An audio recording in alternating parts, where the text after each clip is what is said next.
Gracias por continuar informándose a través del canal de noticias de Nicaragua. Y el presidente del Consejo Superior de la Empresa Privada, José Adán Aguirre, dijo que no van a proponer un porcentaje al salario mínimo, sino que van a sugerir el aumento del techo del impuesto. De conocimiento de la opinión pública, una posición del Consejo Superior de la Empresa Privada, tema de nuestra posición sobre el salario mínimo, algo vinculado a las necesidades del país que requiere estabilidad. En este pronunciamiento estamos queriendo resaltar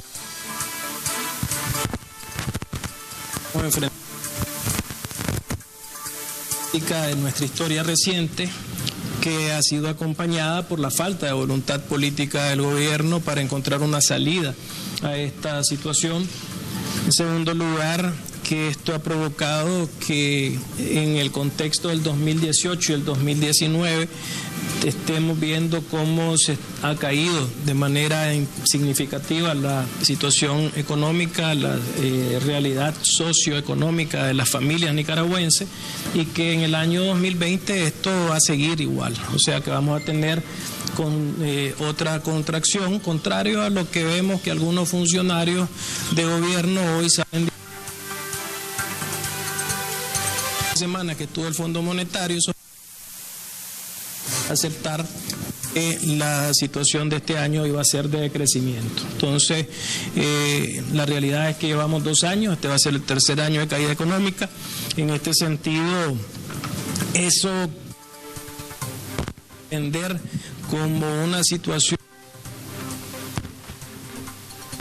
crisis que nos está afectando, ya que ahora estamos en un proceso de recuperación. Creo que en los últimos días hemos visto, inclusive en aquellos sectores que han sido determinantes en que la caída haya sido menor, como es el tema de zona franca, y que tenemos que proteger al sector exportador. Y en este contexto, cuando hablamos de salario mínimo, lo que estamos señalando es que en los años anteriores se ha utilizado la figura de la suma del crecimiento y la inflación. Hoy estamos viendo que las figuras que están relacionadas a crecimiento es menos 5.7, inflación es 6.13. Obviamente esto le tenemos que agregar las variables que mencionábamos la semana pasada, las variables de una reforma tributaria que encareció la realidad de las empresas, el tema de la misma incremento de la patronal, el tema de los incrementos de los combustibles, de la energía. Y en ese contexto reiteramos la posición de que nuestra recomendación tiene que ir hacia una medida que le dé en realidad un mayor beneficio a los trabajadores, como es ir gradualmente incrementando el techo exento del IR hacia el costo de la canasta básica. Eso inclusive va a tener un mayor impacto que lo que sería el mismo incremento del salario mínimo, y esto es una situación que permitiría de alguna manera aliviar entre los trabajadores este incremento de la inflación, esta situación del deslizamiento cambiario, esta misma situación de la pérdida de empleo formal y que se han tenido que ir hacia la informalidad con la pérdida de prestaciones sociales. Y al final, lo que hay que entender de todo esto es que cualquier decisión económica que adopte el gobierno sin tomar en cuenta los aspectos antes mencionados serán básicamente inútiles y tendrán efectos nocivos que no permitirán retomar en forma efectiva y real la senda del crecimiento y el desarrollo socioeconómico que necesita el país. ¿Eso indica de que ustedes no van a plantear algún ajuste porcentual al salario? Yo creo que de alguna manera el gobierno tiene que hacer las valoraciones de lo que dice la ley, el gobierno tiene que hacer las valoraciones de lo que están enfrentando las empresas. Vamos a tener, como les dijimos, hoy seguimos ya en la preparación de lo que va a ser ese foro tributario.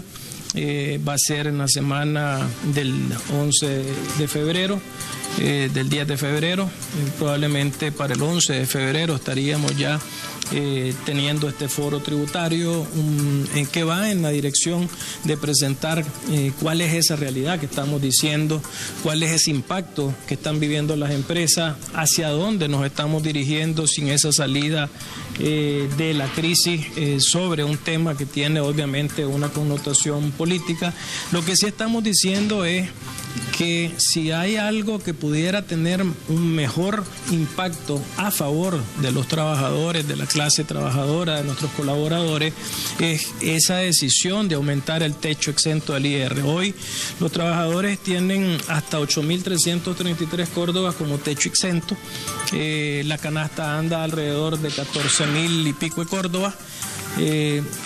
Sin embargo, hay que ser claros en que la canasta está hecha para 2.6 personas en un hogar, no es para que una persona asuma el costo completo de la canasta básica en los hogares, pero aún así, si queremos en una situación como esta, donde estamos en una contracción, donde estamos viendo pérdida de empleo formal, si queremos ayudar al trabajador que hoy tiene empleo que sigue siendo formal, es que aumentes ese techo de 8.300 y hablamos de manera gradual. Podría pasar a 12.000, a 12.500 córdobas, en vez de que pase de una sola vez a los mismos 14.000 y pico, pero con eso estaríamos beneficiando a un mayor número de trabajadores. Recordemos que antes de la crisis de abril se hablaba de que había como 130.000 personas que estaban en rango del salario mínimo.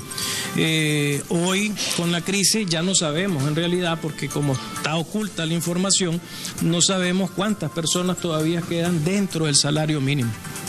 Así es que pueden ser menos. Entonces, pero sin embargo, si vos dentro de ese universo de personas que están dentro del seguro social haces esa elevación del techo, entonces podrían ser inclusive más los trabajadores que serían beneficiados, y sí ayudaría a generar consumo, sí ayudaría a darle respuesta a lo que la gente quiere, que como ustedes vieron la semana pasada en una encuesta que salió publicada, los trabajadores, la gente encuestada, lo que te decía, que su principal problema en sus hogares es la economía. Entonces, si le queremos dar respuesta realmente a ese problema económico, pues ahí tiene el gobierno una oportunidad de hacer algo, si quiere de verdad pensar en el sector trabajador.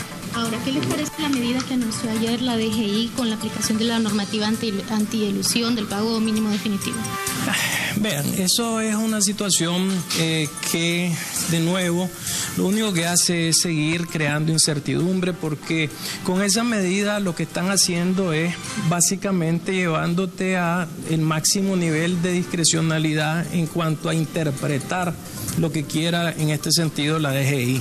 Que si estuviéramos en una situación donde vos tenés confianza en la autoridad, es distinto, pero cuando vos tenés una realidad como la que presentamos la semana pasada, donde te establecen procesos, donde ni siquiera tenés la oportunidad de tener a qué acudir, a dónde acudir para que podás por lo menos tener la oportunidad de lograr algún tipo de acuerdo, que es lo que de alguna manera debería de ser considerado en realidad por parte de las autoridades, ser creativos en el sentido de decir, respetando la ley, porque lo que te dice la ley es que vos tenés hasta los últimos 2 años son los que te corresponde pagar. Si ellos no lo cobraron antes, entonces están tratando de jugar ahí con otra vez la interpretación de las leyes. Entonces ellos bien pudieran decir, vamos a partir de establecer esta gracia para los, en este caso los que tienen estos adeudos, y hablemos de los 2 últimos años y demos este periodo de gracia y demos también este tipo de arreglos, pero lo que están es básicamente interpretando y ejecutando, y lo mismo pasaría. ¿Qué es lo que hay detrás de esa disposición?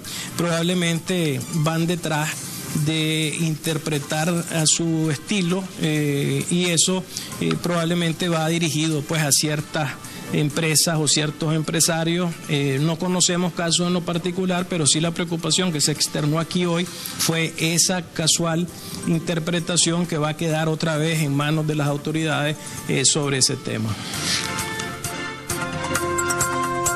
Leslie Martínez, presidenta de la Cámara de Construcción, indicó que no ha habido inversión en ese sector. Escuchemos. si se les elevó el techo o si van a tener que pagar más. Todavía no tenemos información exacta. Prefiero darle algo más exacto. ¿Qué pudiera provocar si una decisión como la que se está anunciando? En cuanto a alivio. Si fuese Empresas así. de la construcción. no necesariamente a las empresas de la construcción, sino que a todo ciudadano. Entiendo que hasta ahorita pues hay decisión de cobrar hasta 10 años atrás. En lo personal pues no tendría ninguna información precisa, pero sé que los techos de los montos son los que están subiendo, no es la tasa. La tasa impositiva pues no está variando, pero sí los techos pues, lo que está subiendo. Y no hay aplicación de la ley en cuanto a los 3 años que da la ley para protegerte. Eso es toda la información que les podría dar. ¿Ustedes están discutiendo si esta situación dentro de la Cámara de la Construcción? Sí, nosotros lo vamos a ver, pero tenemos esta comisión en la que la vamos a plantear la situación y todavía no tenemos datos de cuánto es la afectación para nuestro sector. ¿Cómo está el sector ahorita, el sector construcción, en este año 2020, por ejemplo? Bastante difícil porque solamente estamos haciendo o asistiendo a licitaciones públicas. No hay inversión privada en lo absoluto, es muy poca, pues. No es muy representativa y eso significa que va a redundar en más informalidad para empresas. Muchas empresas van a mandar al desempleo a más personal, a colaboradores, y algunas van a cerrar. ¿Cuántas han cerrado hasta el momento? Oficialmente no tenemos el dato, pero hay unas pues, que estaban filiales fuera de Nicaragua, aquí en nuestro país, y esas sí ya se fueron. ¿Qué impacto tendría otra reforma fiscal al sector? Muchísimo, grande, muy fuerte. Eso a lo mejor tendría la tendencia a que muchas empresas cerraran, o lo primero, lo más inmediato es despido de colaboradores. Entonces ahí es donde está haciéndose mayor impacto. Gracias. Y en otro orden, el Comité Pro Liberación de Presos Políticos denuncia supuesta campaña de desprestigio.